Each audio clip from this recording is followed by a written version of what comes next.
ಅಂದರೆ ಬೇಸಿಗೆ ರಜೆಯಲ್ಲಿ ಅಂತ ಒಂದು ಪ್ರಾರಂಭವಾಗುತ್ತೆ ಅದು ಆರ್ಟಿಕಲ್. ಇಲ್ಲಿ ನಿಮಗೆ ಮೇಲೆ ಟೈಟಲ್ನಲ್ಲಿ ತೋರಿಸ್ತಾ ಇದ್ದೀನಿ ನೋಡಿ. ಬನ್ನಿ ಈಗ ಪದ್ಯವನ್ನು ಪ್ರಾರಂಭಿಸೋಣ. ಬೇಸಿಗೆ ರಜೆಯಲ್ಲಿ ಅಪ್ಪನ ಜೊತೆ ನಾ ಹಳ್ಳಿಗೆ ಹೋಗುವೆನು. ಹೊಲಕ್ಕೆ ಹೋಗೋಣ ಬನ್ನಿ ಜೋಡೆತ್ತುಗಳೇ ಬೇಗ ನಡೆಯಿರಿ.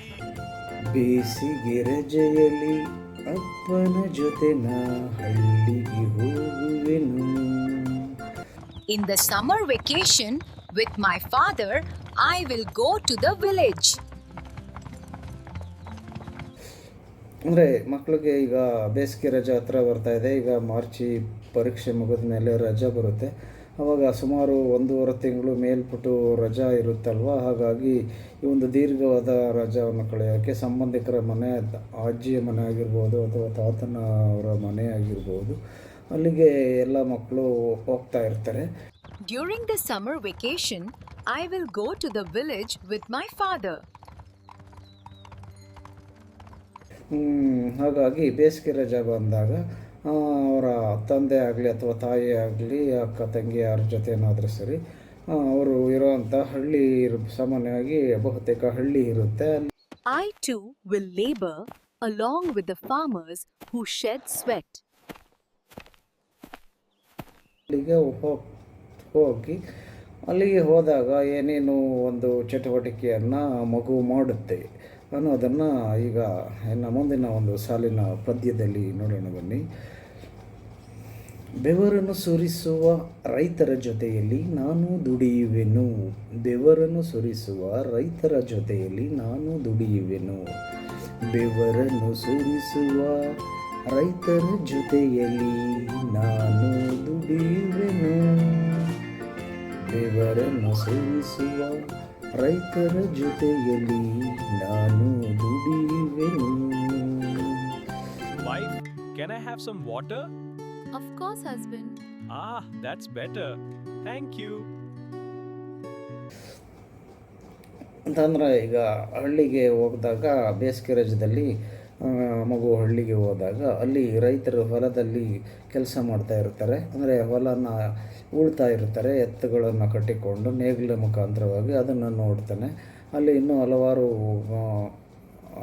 ಹೊಲದ ಗದ್ದೆ ಜಮೀನಿನ ಕೆಲಸಗಳನ್ನು ಮಾಡ್ತಾ ಇರೋ ಜನರನ್ನು ನೋಡಿದಾಗ ನಾನು ಕೆಲಸ ಮಾಡಬೇಕು ಅನಿಸುತ್ತೆ. ಆವಾಗ ನಾನು ಸಹ ದುಡಿತೀನಿ ಅಂತ ಮಗು ಮನಸ್ಸಿನಲ್ಲಿ ಬರೋದನ್ನು ಹೇಳ್ಕೊಳುತ್ತೆ ಮಗು. ಆಮೇಲೆ ಈಗ 3ನೇ ಹಂತದಲ್ಲಿ ಈ ಒಂದು ಪದ್ಯ ಏನಿದೆ ಅಂತಂದರೆ, ಮುಗಿಲನೆ ಮುಟ್ಟುವ ಎತ್ತರ ದನಿಯಲ್ಲಿ ಹಾಡನ್ನು ಹೇಳುವೆನು. ಮುಗಿಲು ಅಂತ ಅಂದರೆ ಆಕಾಶ, ಅಂದರೆ ಆಕಾಶಕ್ಕೆ ಮುಟ್ಟು ಅಂದರೆ ಅಲ್ಲಿವರೆಗೂ ಕೇಳೋ ರೀತಿಯಲ್ಲಿ ನಾನು ಜೋರಾದ ದನಿಯಲ್ಲಿ ಹಾಡನ್ನು ಹಾಡ್ತೀನಿ. ಅಂದರೆ ಆ ಹುಡುಗ ಹಳ್ಳಿಗೆ ಬಂದಿರೋದ್ರಿಂದ ಸಂತೋಷ ಹೆಚ್ಚಾಗಿ ಅಲ್ಲಿ ಅವರ ಸಂಬಂಧಿಕರು, ಅಜ್ಜಿ, ತಾತ ಮತ್ತು ಚಿಕ್ಕಪ್ಪ ಅವರೆಲ್ಲ ಸಿಕ್ಕಿರ್ಬೋದು. ಹಾಗಾಗಿ ಒಂದು ಸಂತೋಷದಿಂದ ಹಳ್ಳಿಯ ಪರಿಸರದಲ್ಲಿ ಓಡಾಡ್ತಾ ಇರುವಾಗ ಮುಗಿಲನೆ ಮುಟ್ಟುವಂತಹ ಜೋರಾದ ಎತ್ತರದ ದನಿಯಲ್ಲಿ ಆ ಮಗುವಿಗೆ ಬರುವಂತಹ ಹಾಡನ್ನು ಆ ಮಗು ಹೇಳ್ತಾ ಇರುತ್ತೆ. Here, rest a while, dear. Thank you, my love. Drink slowly, you've worked so hard. ಹಂತದಲ್ಲಿ ಜಗದಲ್ಲಿ ನಡೆದಿಹ ಕೌತುಕ ವಿಷಯವ ಅವರಿಗೆ ತಿಳಿಸುವೆನು. ಅಂದರೆ ಜಗತ್ತು ಅಂದರೆ ವಿಶ್ವ, ನಮ್ಮ ಒಂದು ವಿಶ್ವ, ಭೂಮಿಯ ಮೇಲಿನ ಇರುವಂಥ ಹಲವಾರು ದೇಶಗಳಿವೆ. ಆ ಒಂದು ಜಗತ್ತಿನಲ್ಲಿ ಏನೇನು ನಡೀತಾ ಇರುತ್ತೆ, ಹಲವಾರು ಕೌತುಕ ವಿಷಯಗಳು ಅಂದರೆ ಬಹಳ ಅಸಂಭವವಾಗಿ ಸಂಭವಿಸುವಂಥ ಘಟನೆಗಳಾಗಿರಬಹುದು, ವಿಷಯಗಳು, ಅವುಗಳನ್ನು ನಾನು ಅವರಿಗೆ ತಿಳಿಸ್ತೀನಿ. ನಾನು ಏನೇನು ನೋಡಿದ್ದೀನಿ, ಉದಾಹರಣೆ ಕಾಡಿನಲ್ಲಿ ಕಾಡು ಪ್ರಾಣಿಗಳಾಗಿರಬಹುದು, ಅಥವಾ ಜೋರಾಗಿ ಗಾಳಿ ಬೀಸಿರಬಹುದು, ತುಂಬಿ ಹರಿತಿರೋ ನದಿ ಆಗಿರ್ಬೋದು, ಅಥವಾ ಎತ್ತರದ ಗಿಡ ಮರಗಳು, ಎತ್ತರದ ಬೆಟ್ಟಗಳಿಗೆ ತಾನು ಹೊತ್ತಿರೋದಾಗಲಿ, ಇಂಥದ್ದೆಲ್ಲ ಮಗುವಿಗೆ ಕೌತುಕವಾದಂಥ ವಿಷಯ ಆಗಿ ಕಾಣುತ್ತೆ. ಅದನ್ನು ಮಗು ಅವರಿಗೆ ಹೇಳುವೇನು ಅಂತ ಅಂದರೆ, ಅದು ಹಳ್ಳಿ. ಮಗನೇ, ಬೇಸಿಗೆ ಶುರುವಾಗಿದೆ. ನಾವು ಆದಷ್ಟು ಬೇಗ ಕೆರೆಯನ್ನ ಸ್ವಚ್ಛಗೊಳಿಸಬೇಕು. ಚಿಂತೆ ಮಾಡಬೇಡಿ ಚಿಕ್ಕಪ್ಪ, ನಾನ್ ನಿಮ್ಗೆ ಸಹಾಯ ಮಾಡ್ತೀನಿ. ನಾವು ಒಟ್ಟಿಗೆ ಕೆಲಸ ಮಾಡೋಣ. ಹೋಗಿದ್ದಾಗ ಅವರ ತಾತ, ಅಜ್ಜ ಹಾಗೂ ಅಕ್ಕ ತಂಗಿ ಆಗಲಿ ಅವರ ಸಂಬಂಧಿಕರಿಗೆ ಮಗು ಹೇಳೋದಕ್ಕೆ ಇಷ್ಟಪಡುತ್ತೆ. ಹಾಗಾಗಿ ಅವರಿಗೆ ನಾನು ಹೇಳ್ತೀನಿ ಅಂತ ಹೇಳುತ್ತೆ. ಅಂದರೆ ಜಗದಲ್ಲಿ ನಡೆದಿಹ ಕೌತುಕ ವಿಷಯವನ್ನು ಅವರಿಗೆ ನಾನು ಹೇಳ್ತೀನಿ ಅಂತ ಮಗು ಹೇಳುತ್ತೆ. ನಾನೆಂದುಕೊಂಡಂತೆಯೇ ಎಲ್ಲವೂ ಅಚ್ಚುಕಟ್ಟಾಗಿದೆ, ಹೌದಲ್ವೇ? ಹೌದು, ಇದು ತುಂಬಾ ಚೆನ್ನಾಗಿದೆ. ನಾನು ಸಂತೋಷಗೊಂಡಿದ್ದೇನೆ. ಮತ್ತು ನೋಡು, ಅನಂತರ ಮುಂದಿನ ಹಂತದ ಈ ಒಂದು ಪದ್ಯದಲ್ಲಿ ತೋಟದಿ ಬೆಳೆದಿಹ ಬಗೆ ಬಗೆಯ ಹಣ್ಣಿನ ಸವಿಯನ್ನು ಸವಿಯುವೆನು. ತೋಟದಿ ಬೆಳೆದಿಹ ಬಗೆ ಬಗೆಯ ಹಣ್ಣಿನ ಸವಿಯನ್ನು ಸವಿಯುವೆನು. ತೋಟದಿ ಬೆಳೆದಿಹ ಬಗೆ ಬಗೆ ಹಣ್ಣಿನ ಸವಿಯನ್ನು ಸವಿಯುವೆನು. ಅಜ್ಜನ ಮನೆ. ಎಲ್ಲರೂ ಇಲ್ಲಿಗೆ ಬನ್ನಿ. ಹ್ಮ್ ಇದು ತಮಾಷೆಯಾಗಿದೆ. ತೋಟದಿ ಬೆಳೆದಿಹ ಬಗೆ ಬಗೆ ಹಣ್ಣಿನ ಸವಿಯನ್ನು ಸವಿಯುವೆನು.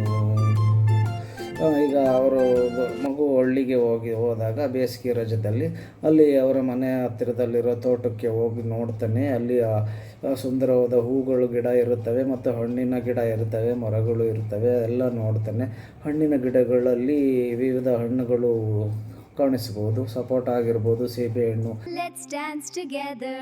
Yes, it's a happy day. Woohoo, let's go. ಸೇಬಿನ ಹಣ್ಣಿನ ಗಿಡ, ಕಿತ್ತಲೆ ಹಣ್ಣಿನ ಗಿಡ, ದ್ರಾಕ್ಷಿ ಹಣ್ಣು, ಇವೆಲ್ಲ ಯಾವುದೋ ಕೆಲವು ಗಿಡಗಳು ಕಾಣಿಸಿದಾಗ ಹಣ್ಣನ್ನು ನಾನು ತಿನ್ನುತ್ತೇನೆ, ಸವಿಯುತ್ತೇನೆ ಅಂತ ಅಂದರೆ ನಾನು ಅದರ ರುಚಿಯನ್ನು ನೋಡ್ತೀನಿ ಅಂತ ಮಗು ಇಲ್ಲಿ ಆಸೆಯಿಂದ ಹೇಳ್ತಾ ಇದೆ. ಆನಂತರ This is so good. It's very sweet. Want some grapes? Thank you. ಹಚ್ಚನೆ ಹಸುರಿನ ಸುಂದರ ಸೃಷ್ಟಿಯ ಸೊಬಗನ್ನು ಕಾಣುವೆನು ಅಂತಂದರೆ ಎಲ್ಲ ಹಸುರಾಗಿರುತ್ತೆ. ಯಾಕಂದರೆ ಇದು ಮಳೆಗಾಲದಲ್ಲಿ ಇದು ಗಿಡಗಳು ಮತ್ತು ಸಸ್ಯಗಳೆಲ್ಲ ಬೆಳೆದು ಚಿಗುರ್ತಾ ಇರುವಾಗ ತುಂಬ ತೆಳು ಹಸಿರು, ದಟ್ಟವಾದಂಥ ಹಸಿರು ಅಲ್ಲೆಲ್ಲ ಕಾಣಿಸ್ತಾ ಇರುತ್ತೆ, ಗಿಡ ಮರಗಳು. It is such a beautiful day outside. The flowers look wonderful this year, don't they? ಪರಿಸರ ತುಂಬಿದಂತಹ ಹಚ್ಚ ಹಸುರಿನ ಸುಂದರ ಸೃಷ್ಟಿಯ ಸೊಬಗನ್ನು ಕಾಣುವೆನು. ನಾನು ಆ ಸೊಬಗುವ ಒಂದು ಸೃಷ್ಟಿ ಅಂದರೆ ಪರಿಸರ, ಪ್ರಕೃತಿಯ ಸೃಷ್ಟಿಯ ಸೊಬಗು ಅಂತಂದರೆ ಸೌಂದರ್ಯವನ್ನು ನಾನು ನೋಡ್ತೀನಿ ನನ್ನ ಕಣ್ಣಿಂದ ಅನ್ನೋದೇ ಅರ್ಥ ಆಗಿದೆ. ಅಂದರೆ ಹಚ್ಚನೆ ಹಸುರಿನ ಸುಂದರ ಸೃಷ್ಟಿಯ ಸೊಬಗನ್ನು ಕಾಣುವೆನು. ಹಚ್ಚನೆ ಹಸುರಿನ ಸುಂದರ ಸೃಷ್ಟಿಯ ಸೊಬಗನ್ನು ಕಾಣುವೆನು.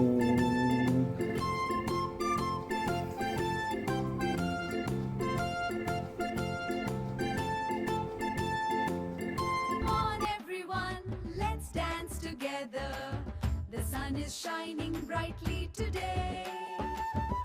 ಹಚ್ಚನೆ ಹಸುರಿನ ಸುಂದರ ಸೃಷ್ಟಿಯ ಸೊಬಗನ್ನು ಕಾಣುವೆನು. The scenery is absolutely breathtaking. and the air smells so fresh here. It's like a different world. ಈಗ ಮೊದಲನೇ ಒಂದು ಇದು ಸಾಲಿನ ಪದ್ಯವನ್ನು ಇನ್ನೊಂದು ಸಲ ಹೇಳೋಣ. ಬೇಸಿಗೆ ರಜೆಯಲ್ಲಿ ಅಪ್ಪನ ಜೊತೆನ ಹಳ್ಳಿಗೆ ಹೋಗುವೆನು.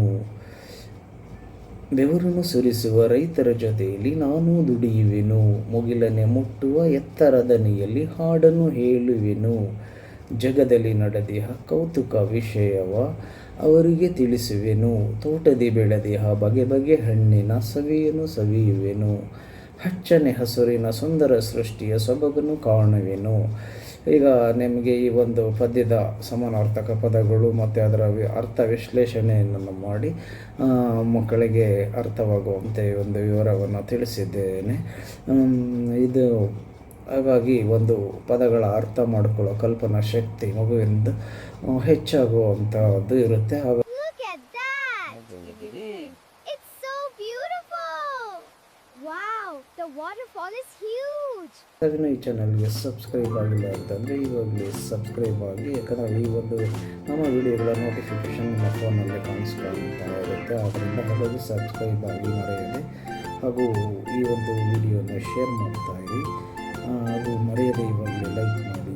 ಧನ್ಯವಾದಗಳು. ಮತ್ತೆ ಸಿಗೋಣ ಮುಂದಿನ ವಿಡಿಯೋದಲ್ಲಿ. Thanks for watching.